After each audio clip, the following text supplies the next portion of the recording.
নাম তার ওয়াহিদ, বাড়ি চট্টগ্রাম। ঢাকার সাভার থেকে রাজধানীর হাতিরপুল এলাকায় এসেছেন অকটেন বিক্রি করতে। পাম্পে প্রতি লিটার অকটেন 140 টাকা হলেও তিনি বিক্রি করছেন 300 টাকায়। অথচ তার বিপরীত চিত্র পাম্পে। তীব্র গরমে ঘন্টার পর ঘন্টা অপেক্ষা করেও জ্বালানি পাচ্ছেন না চালকরা।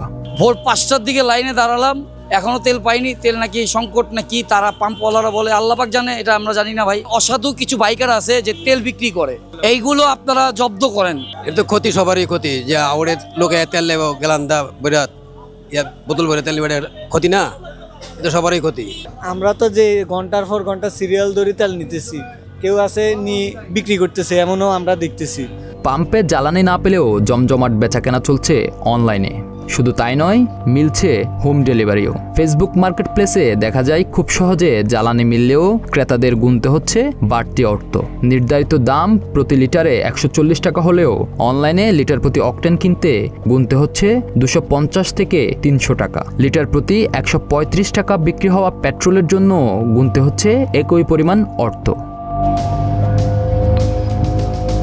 বিষয়টি নিয়ে অনুসন্ধানে নামে প্রতিদিনের বাংলাদেশ। ফেসবুক মার্কেট প্লেসে দেওয়া বিজ্ঞাপনের নম্বরে ক্রেতা সেজে যোগাযোগ করে প্রতিদিনের বাংলাদেশের ডিজিটাল প্রতিবেদক। বিক্রেতা জানান প্রতি লিটার অকটেন 300 টাকা, 5 লিটার অকটেন 1500 টাকায় কিনতে হবে।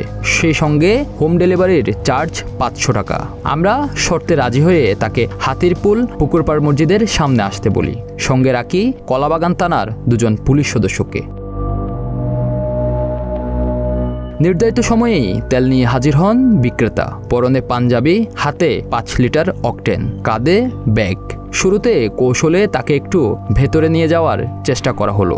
জানতে চাওয়া হলো কিভাবে এ তেল তিনি সংগ্রহ করেন। তবে বিক্রেতাও বেশ চতুর। তিনি বিষয়টা আঁচ করতে পেরে পালানোর বৃথার চেষ্টা করেন। অসাধু এ বিক্রেতা জানান তিনি ভয় পেয়ে দৌড়ানোর চেষ্টা করেছিলেন।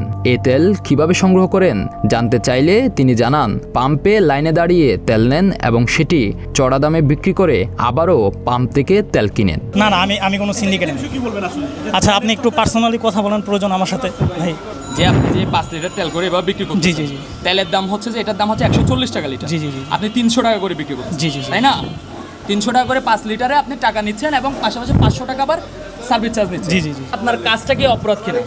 জি একটা পাম্প থেকে সকালে নিয়ে আবার বিকেল আর একটা পাম্প, এতক্ষণ এটা স্বীকার করছেন না কেন ভাই? পরে ঘটনাস্থলে উপস্থিত হন ডিএমপির অতিরিক্ত উপকমিশনার শওকত আলী ও কলাবাগান থানার ওসি ফজলে আশিক। ওই সময় ডিএমপির অতিরিক্ত উপকমিশনার বলেন এই সংকটের সুযোগ নিয়ে কিছু দুষ্ট চক্র পরিস্থিতিকে ঘোলাটে করার জন্য পাম্প থেকে তেল নিয়ে অনলাইনে চড়া দামে বিক্রি করছেন। আজকে আমরা এই তথ্যের ভিত্তিতে আমরা এই অভিযান পরিচালনা করি এবং একজনকে প্রায় 10 লিটার, আনুমানিক 10 লিটার অকটেন সহ যেটা উনি বিক্রি করতে এসেছিলেন, প্রতি লিটার আমরা জেনেছি 300 টাকা করে দরে উনি বিক্রি করতে চেয়েছিলেন।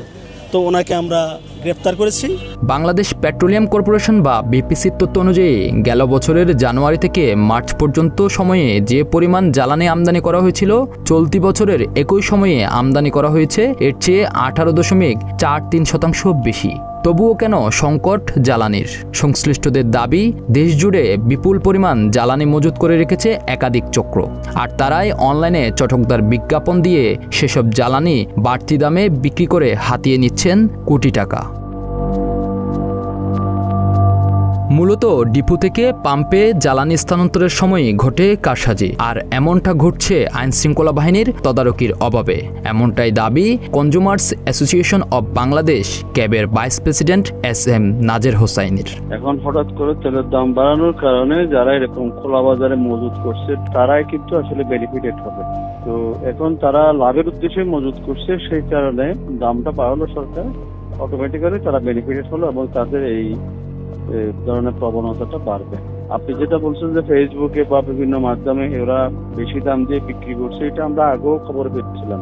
সেই তেলগুলি কি আদৌ পেট্রোল পাম্পে যাচ্ছে কিনা, ডিপো থেকে পাম্পে যাওয়ার মধ্যে কিন্তু একটা বড় ধরনের গ্যাপ আছে, কারসাজি আছে, এবং এই কারসাজির সাথে পেট্রোল পাম্পের মালিকরাও জড়িত।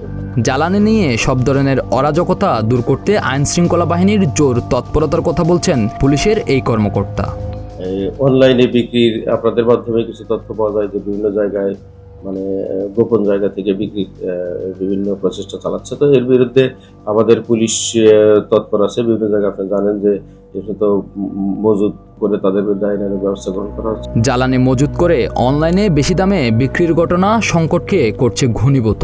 দ্রুত দায়ীদের আইনের আওতায় আনা না গেলে মানুষের ভোগান্তি ক্রমান্বয়ে আরও বাড়বে বলে ধারণা সংশ্লিষ্টদের। আজহার মাহমুদ, প্রতিদিনের বাংলাদেশ।